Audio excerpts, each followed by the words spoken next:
Only those who tell this, you know who's a Rabarata. Why is it that out of every 10 people who take ASCA, cannabis, or any experience that produces psychoactive effects, when they go in there, they find the embrace of a snake?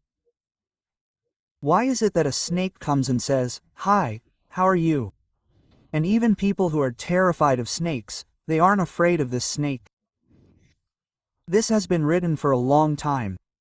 But we Westerners have no knowledge of it whatsoever. Our story of Adam and Eve. But look, Adam and Eve are a mere chapter.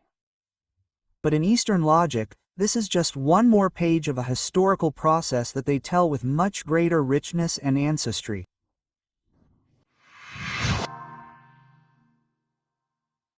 What does a radiata brain look like? It only has one axis, not two hemispheres. For example,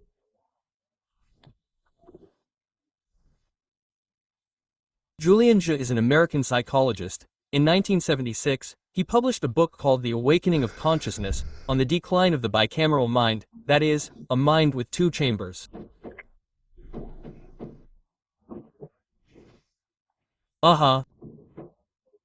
Julian James was one of the first to show our brain as having two hemispheres, or two chambers. And he said that the voice of the gods fell on one chamber. So this causes the human being, upon receiving an impulse, to use the other side of the brain to respond to it. Yum. In other words, having two chambers or two hemispheres in the brain would mean one is an input port, the other an output port. Yum. Tantanjali, explaining the Yoga Sutras, says that the human being performs nirodha, that is, the act of collecting vrites. Today we call this bit information. Collecting, processing, and returning. So, this interplay of two hemispheres in the brain has a very strange story, very strange, that only you know who tells it. It's a Rabarata. The Marabarata, there is a Rabarata of 18 Puranas that were written by a guy named Vyasa. Vyadeva, yum. Vyasadeva, his name is Krishna of Apayano. Vyasa wrote the Four Candles, the Mahabharata, 18 years later, and also the Bhagavagam stream at the end of his Bhagavanta at the end of his life. And in the Bharagata, he said that Brahma, can I say something? Let's go, just so we understand where this bilateral brain issue comes from, okay? BRH, that is, the Creator, when he felt regenerated, that is, even though life had failed in this neighboring universe, but at some point there, Brahma felt recovered, regenerated. He decided to create two lineages of beings.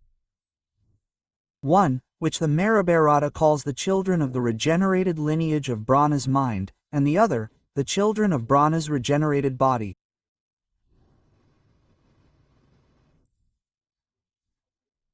Brahma first created 7 beings, children of his regenerated mind: Mahar, Atra, Ingirs, Palara, Palastia, Vasagita, and Kratu. These 7 beings, for example, Palara, everything that is a wolf, a lion, blah blah blah, came from here.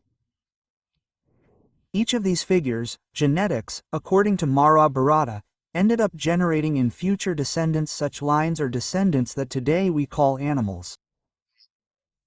So, Brahma created these 7 here, but he also created these here. Those of his mind, he created those of his body, he created Brigu, blah blah blah blah blah blah, and he created someone called Daja. So what does Mahabharata say? That the first one created by Brahma in terms of a regenerated mind was Merik. Merik created a clone of himself called Siapa. And Daxa had 69 daughters, of which the last 13. The genetics of these 13, mixed with that of Kasyapa and other figures here, the descendants of this generated all the beings that we look at and see here on earth today.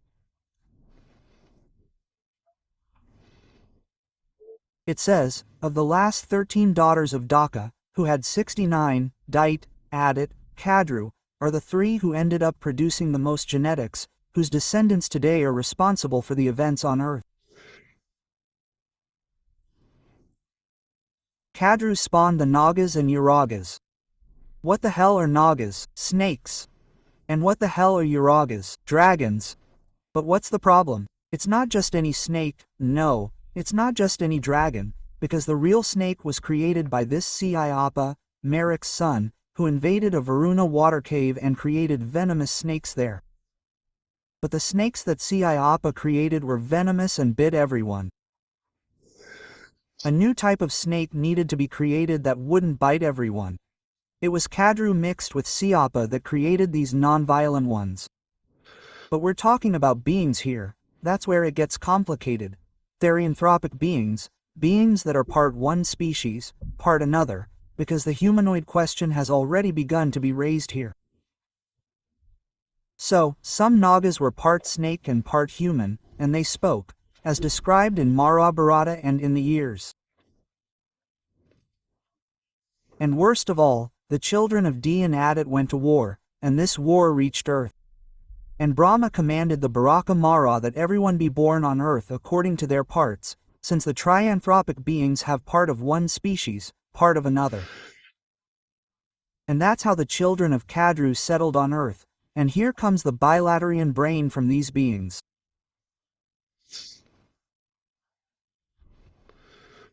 In other words, if this is true, what we call therianthropic beings, Nagas and Uragas, children of Kadru, the daughter of Daxa, who, together with Kasyapa, in the name of Brahma, flooded the earth with various species. Then things get complicated. Why? Because these beings are rational and created a kingdom here on earth, both submerged and also created a mental kingdom in a parallel reality, and they monitor everything that happens on the surface and interfere. Then one fine day, Eve and Adam, two people, are in the garden. Then the Bible says, and the most cunning animal that was on the earth at that time appeared and said, "Hello, Eve, how are you? I heard the latest. Look, it's not in the apple. Take this drink here and it will open your mind." Quote, Eve drank. And who said that? A snake. It was a talking snake. In other words, the Bible itself doesn't hide it. The Bible could have invented another story, the most cunning animal on earth in the parrot. He put the snake, which is exactly the story of the cheap Mara. And worst of all, Siddhartha Gautam. Millennia after Eve drank what the snake advised, what did she do? She created the Homo sapiens species that we are today. If the snake hadn't given Eve metaphorical information, if Eve hadn't drunk, we wouldn't be the shrewd humans we are. We would continue to be, in the terms in which she and Adam were. It was a snake that ruined Yahweh's plan to keep humanity under his control, that is, under blind obedience. What did our friend Eve do here? She created freedom of conscience for human beings. Yahweh lost his life because of this. Then human beings evolved. One of them decided to become enlightened. Who was it? Siddhartha Gautam, Buddha. When Siddhartha Gautama was there under the good tree meditating, then Brahma in the neighboring universe said, "But what vibration is this? Ah, humans, since Eve freed their minds, look, this one is trying to get there."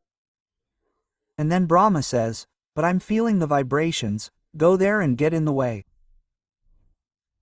Then two demos called Kama and Mara, the god of death and the god of lust, went after Siddhartha Gautama and began to flood his mind with what? With these sensations to throw Siddhartha off balance, concentration, and contemplation. Then what happens? A snake comes out of the earth called Makalinda. The Serpent King came out of the earth and wrapped his body around Siddhartha Gautama's body 7 times. And Makalinda was a tropic Satyria, part copper and part human. With his human part, he fought with Kama and Mara to leave the human being alone so he could. So, against Buddhism, Kama and Mara were expelled. Mawalinda returns to his subterranean kingdom where he was king. But what do these stories have in common? What stories about Eve, Siddhartha Gautama, and so many others? This race of therianthropic beings, children of Kadru, Nagas, and Uragas, established here on Earth over the last 300 million years, have financed and protected the human species since its beginning. The moment Adam and Eve awakened, they were the snakes. Ah, but where did that drink given to Eve and Adam come from? It's because this story is ancient. It began with Epimetheus, back in the time of Greek mythology, when Epimetheus dealt with these beings on the farms, in his laboratory.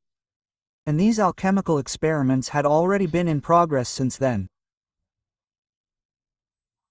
In other words, if this story has the slightest hint of a truth now lost, we, the human sheik, were financed and are still financed and protected by a theropic species.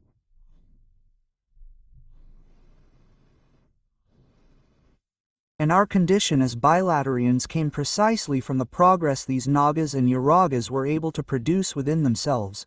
Because they are bilaterians, they speak and have emotions, and are good. Behind this lies the story of the Tirthankaras.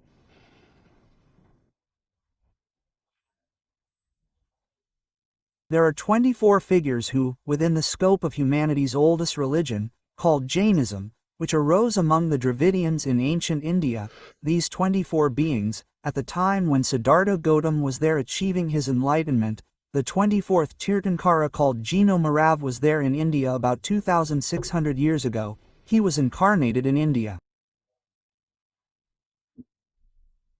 Jina Marvira, the 24th Tirthankara, Siddhartha Gautama, but Kapila, who produced Sankhya, and our friend Pantangelo, who had already left, who produced Sutras, Yoga. These four productions are before the concept of God. They are atheistic, all four inviting human beings to, by themselves, dare to live and create a code of life that was not an obligation of the gods, but obedience to the gods, okay? What did Jina Marvira, the 24th Tirthankara, decide when he realized that a human being had created the path that connected chaos to paradise, which was Siddhartha Gautama, said, "Ah, our work of Tirthankaras is finished, there's no need for it anymore." Why? Because before Siddhartha Gautama reached this level, the Tirthankaras were figures who, over the last 300 million years, created the path connecting paradise and chaos. As if Gautama, in the chaos, managed to create a path to paradise, then the Tirthankaras said, we are no longer necessary. And who is behind the Tirthankaras? The sons of Kadru, the so-called Nagas and Uragas. This was written a long time ago. But we Westerners have no knowledge of it. Our story is Adam and Eve. But look, Adam and Eve are a mere chapter in the Bible. For us, it's the beginning of everything in our Western Judeo-Christian logic, but in Eastern logic, this is just one more page of a historical process that they count with much greater richness and ancestry.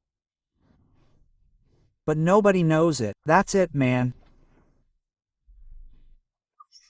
I've been talking about this for 30 years and there's nothing or no one in the world who disputes it. Oh, it is. In other words, no one knows the subject, but it's written, it's all recorded there. And where are the Nagas today, who are half human, half snake beings? In a reality on par with ours, less than half a foot away from our parents. But do you believe they were physical beings here in the house? No, I don't. They claim they were, but many of them managed to astralize themselves. But many others remain here in the physical. That's what happens, underground or in the seas. That's it, in both. And there's the astral part, that is, they occupy all areas and, again, are good. So, our closest relatives are snake humans. No, it's like the story of the devil that the guru said. No, let's not simplify. I get it, Ends for whoever's listening to us, when we come to a conclusion like that, whoever's listening records it there and is left with that parameter. So, it's not exactly that, because we humans have a very serious problem with our family tree. What's up? Nobody knows our family tree. Paleoanthropologists guess that we came from Homers who came from nobody knows anything. What is known is that we humans are engendered through a series of experiences. And resulted in what we are. But we know nothing. If the source of information is a Rabarat and the Puranas, then what you said is right. But for someone to understand this, they have to throw away all their preconceptions to be able to understand the subject. Why? Because we live in a time when the Donnie and Kruger syndrome messes with everyone's mind. And what syndrome is this? The less you know, the more you think you know. Yeah. Nobody knows about the Mahabharata and the Puranas. Nothing. Ever. So, since you haven't read it, how are you going to criticize something you don't know? But we all think that what's there is it's all made up, lies, because we're the ones who know with our own logic, you know? So, if someone thinks like that and accepts your proposed conclusion, it won't work.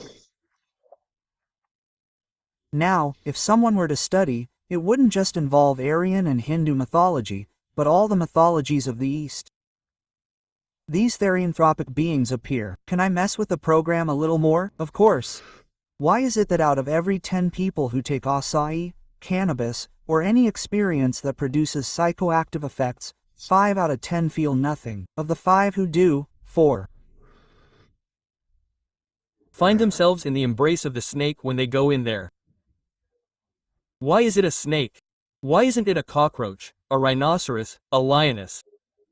A snake's embrace. Why is it a snake that comes and says, "Hi, how are you?" And even people who are terrified of snakes, they aren't afraid of this snake. And the worst part is, in 99% of cases, snakes talk. Some transform into felines. Not dogs, cows, or alligators, just felines, jaguars, tigers, and cats. This research is recorded among paleoanthropologists who have studied the cannabis issue, and Ayahuasca issue, linking the study to cave paintings from the last 47,000 years, which show the drawings and paintings that our ancestors reproduced of these beings. Until recently, no one knew what that was, but they are therianthropic. Part snake, part man, it's all drawn there, man. Then people say, no, that's made up. But then when you read the mythologies, you see that it's also written there. All of this can't be made up. We're talking about more than 100 mythologies here. They're made up by different cultures at different times, spouting the same nonsense over the last 50,000 years. Then science, religion, and philosophy say, this is a myth. It's the simplest way to not take the matter any further and make anyone who doesn't think it's a myth look ridiculous. It's the same problem as ufology. Ufology is a pain in the ass. But the United States government works so well, that it made us think everyone who says they saw a flying saucer is crazy. It's when you can't deny the fact, but you create a narrative to screw up the understanding of the fact and get everyone used to taking that narrative as reality. Then the fact happens, you don't even know how to read it and you remain blind, dumb, stupid, ignorant, but thinking you know the truth when you don't. Reading the truth is Dan Kruger syndrome.